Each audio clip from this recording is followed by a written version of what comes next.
Assalamualaikum. Waalaikumsalam. Baik Ibu, ada yang bisa saya bantu? Jadi begini, akhir-akhir ini saya sering pusing dan lemas karena sebentar lagi saya akan melakukan pernikahan dan rencananya saya mau langsung punya momongan. Solusinya gimana ya? Apakah itu akan mengganggu atau tidak? Oh, baik. Eh, untuk konsumsi makanan, sayuran sama buahan, apa sering Bu konsumsi sayur? Karena saya kurang suka makan sayur, jadi agak jarang sih. Oke, kalau begitu saya lakukan pemeriksaan lebih dulu ya Bu, untuk tekanan darah dan lain-lainnya. Baik. Baik, setelah kita lakukan pemeriksaan, didapat bahwa tekanan darah Ibu di sini 90/60 ya Bu. Ini sedikit rendah dari usia Ibu karena normalnya biasanya 130/75. Kemudian untuk suhu badannya 36 derajat Celcius, normal. Nadinya juga normal 82 kali per menit dan respirasinya 22 kali, agak sedikit lebih cepat dari biasanya karena normalnya 12 sampai dengan 20 kali per menit. Baik, untuk itu di sini saya akan memberikan konseling informasi dan edukasi tentang gizi pada ibu ya Bu, untuk persiapan karena ibu setelah menikah ingin memiliki pengen cepat-cepat dapat momongan ya Bu. Untuk itu dari hasil pemeriksaan yang telah dilakukan bahwa ibu di sini tekanan darahnya rendah ataupun hipotensi. Untuk itu karena saat tekanan darah rendah terjadi, memang gejalanya seperti pusing, lemas, kemudian mual yang bisa dirasakan secara bersamaan.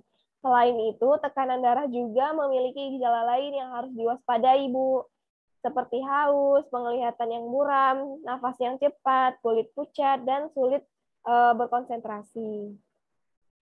Kemudian tekanan darah juga dapat disebabkan banyak penyakit seperti masalah jantung, cedera serius, kekurangan vitamin, hingga depresi. Kemudian, nah salah satunya juga di sini ada anemi. Nah, anemi ini seperti yang Ibu rasakan juga, badan sering lemas, kemudian pusing, karena Ibu juga tidak suka mengkonsumsi buah-buahan dan sayuran. Baik, untuk itu, nah kita bahas bahwasanya anemia ini juga menyebabkan tekanan darah yang rendah bisa terjadi ketika mengkonsumsi yang terlalu sedikit dengan vitamin B12. Untuk itu, perbanyak konsumsi makanan tinggi yang B12 seperti telur, kemudian sereal, daging sapi, kemudian kekurangan nutrisi zat besi juga berbagai macam nutrisi yang bisa dipergunakan untuk memproduksi sel darah merah. Seperti apa sih macam-macam nutrisi yang harus dicukupi agar terhindar dari anemi?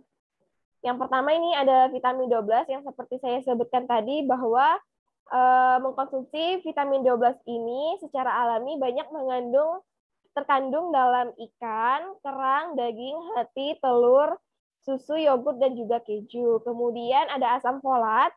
Nah, makanan asam folat ini seperti apa? Seperti sayuran hijau, bayam, lobak, brokoli, dan selada. Kemudian vitamin C. Nah, vitamin C ini juga membantu dalam masalah anemi, yaitu vitamin C, makanan yang mengandung vitamin C itu seperti jambu biji, jeruk, pepaya, stroberi, cabai merah, kembang kol, dan juga brokoli. Kemudian di sini dari hasil pemeriksaan bahwa KIE yang tepat untuk ibu adalah gizi. Nah, saya akan menjelaskan tentang gizi kepada ibu bahwasanya gizi seimbang ini adalah susunan makanan sehari-hari yang mengandung zat-zat gizi dalam jenis dan jumlah yang sesuai dengan kebutuhan tubuh. Dengan memperhatikan prinsip keanekaragaman makanan, aktivitas fisik, perilaku hidup bersih, dan juga berat badan normal untuk mencegah masalah kurang gizi. Pada intinya, gizi seimbang terdiri dari komponen-komponen yang cukup jumlahnya, cukup kualitasnya, mengandung beragam zat gizi seperti energi, protein, vitamin, dan mineral. Yang dibutuhkan tubuh untuk bertumbuh adalah dalam menjaga kesehatan, melakukan aktivitas kehidupan sehari-hari, serta menyimpan zat gizi untuk mencukupi kebutuhan tubuh saat konsumsi makanan yang kurang bergizi. Nah, konsumsi makanannya adalah berupa sayuran. Sayurannya ini yang bermanfaat sebagai antioksidan. Nah, antioksidan ini fungsinya untuk menangkal senyawa-senyawa jahat di dalam tubuh. Beberapa jenis sayuran yang mengandung karbohidrat seperti wortel, kentang. Kemudian untuk lauk pauknya, nah lauk pauk yang bergizi yang berasal dari protein hewani dan juga protein nabati. Yang termasuk ke dalam lauk pauk sumber protein hewani antara lain adalah nabati, yaitu daging merah, daging sapi, daging kambing, daging unggas seperti ayam, bebek, ikan, dan termasuk seafood.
Lanjut nih.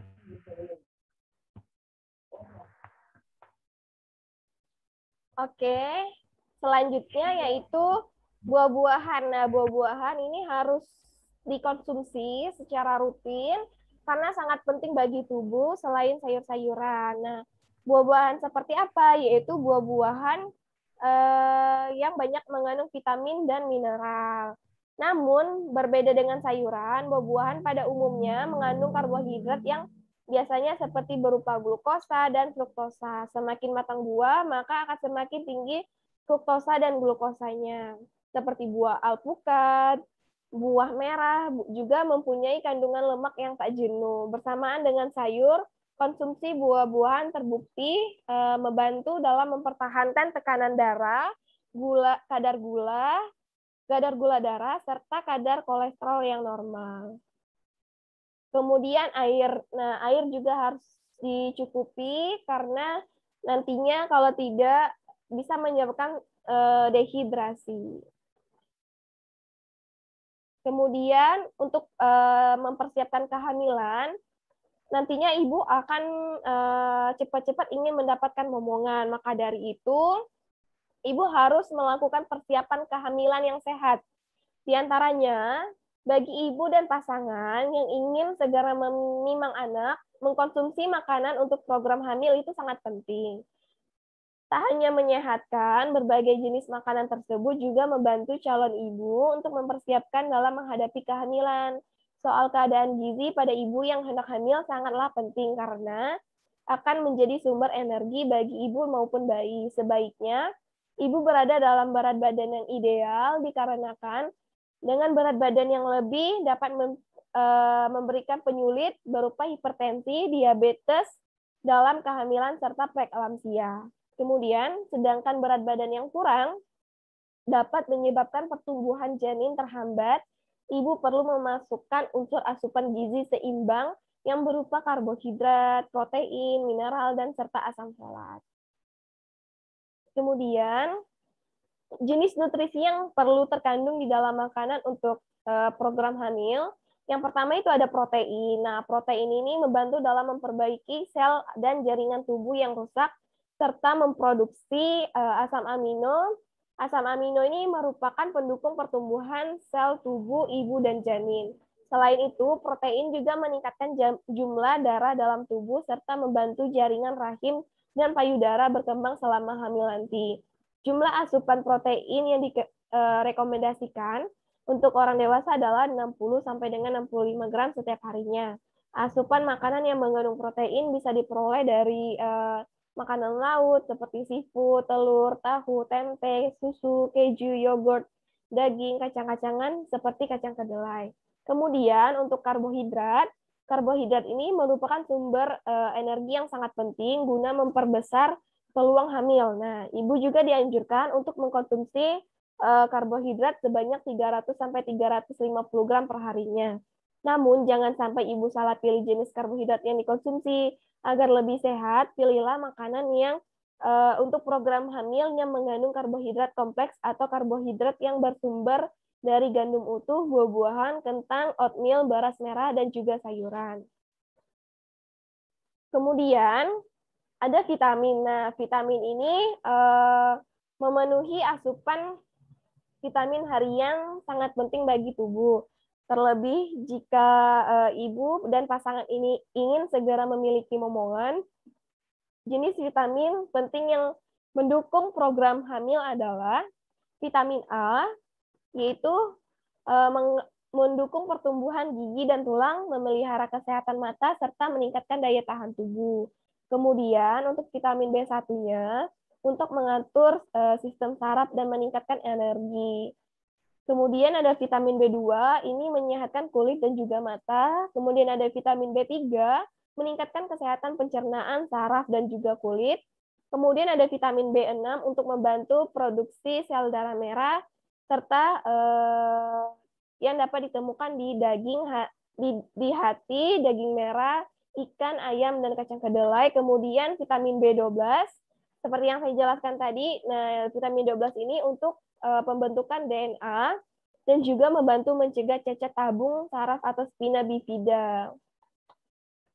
Kemudian ada mineral. Nah, mineral ini beberapa jenis mineral yang terkandung dalam makanan ataupun suplemen diketahui berperan dalam meningkatkan peluang hamil. Jenis-jenis mineralnya yaitu ada kalsium untuk membantu saraf dan otot, mencegah penggumpalan darah, serta menyehatkan gigi dan tulang. Kemudian ada zat besi, mencegah bayi yang terlahir prematur atau lahir dengan berat badan yang rendah. Kemudian ada zinc atau seng yang dapat mempengaruhi ovulasi dan kesuburan pada ibu nantinya. Dan juga produksi mani ataupun testosteron pada pria. Kemudian ada lemak. Nah, lemak ini tidak semua lemak itu jahat dan berbahaya bagi tubuh. Ada beberapa lemak yang baik justru baik dikonsumsi sebagai makanan untuk program hamil. Misalnya, asam lemak omega 3 dan omega 6. Nah, kedua asam lemak ini tersebut diperlukan untuk mendukung tumbuh kembang janin. Lemak juga berperan penting dalam pertumbuhan dan perkembangan plasenta serta berbagai jaringan tubuh janin, seperti otak dan mata janin. Kemudian, beberapa studi juga menyebutkan bahwa asupan lemak yang sehat tercukupi selama hamil atau saat menjalani program hamil dapat mengurangi resiko janin terlahir prematur ataupun berat badan yang rendah. Kemudian ada asam folat. Nah, asam folat ini nutrisi dari makanan untuk program hamil yang paling penting. Kenapa? Karena mengkonsumsi asam folat sebelum dan selama hamil menurunkan resiko cacat tabung saraf pada janin hingga 50%. Tidak hanya itu, asam folat juga diduga membantu mengurangi resiko preeklamsia, menurunkan resiko janin menderita cacat jantung, kemudian bibir sumbing, dan kelainan pembentukan mulut. Untuk mempersiapkan kehamilan, ibu disarankan untuk mengkonsumsi asam folat sebanyak 400 gram per harinya. Asam folat ini juga terkandung dalam kacang-kacangan, kacang polong, alpukat, sayuran yang berdaun hijau seperti bayam, brokoli, dan juga jeruk. Kemudian perlu ibu ketahui bahwa mengkonsumsi berbagai makanan yang saya sebutkan tadi selama hamil, nutrisi dari makanan tersebut berfungsi menjaga mempersiapkan tubuh agar ibu selalu sehat dan menjadi ibu rumah yang baik bagi calon bayinya kelak. Kemudian, selain mengkonsumsi makan dengan berbagai nutrisi tersebut, ibu dan pasangan juga harus disarankan untuk melakukan beberapa hal, yaitu menemui dokter kandungan secara berkala, guna mengetahui apa ada masalah terkait kesuburan ataupun hambatan dalam menciptakan kehamilan. Kemudian menghentikan kebiasaan merokok pada si bapak atau minum-minuman yang beralkohol. Kemudian mencatat periode masa subur dan perbanyak hubungan seks tanpa kondom di waktu yang tersebut. Kemudian mengendalikan stres.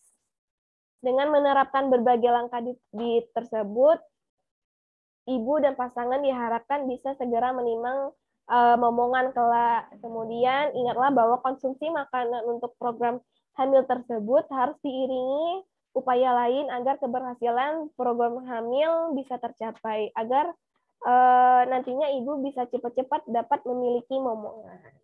Baik Ibu, di sini sudah ada petunjuk. Nanti saya bagikan kepada Ibu. Apakah ada yang ditanyakan Ibu? Tidak Ibu, terima kasih sudah cukup. Baik, kalau begitu terima kasih atas kerjasama dan bantuannya ya Ibu. Kalau begitu saya akhiri. Wassalamualaikum warahmatullahi wabarakatuh. Salam. Nah, nih aku harus ini. Tahun ini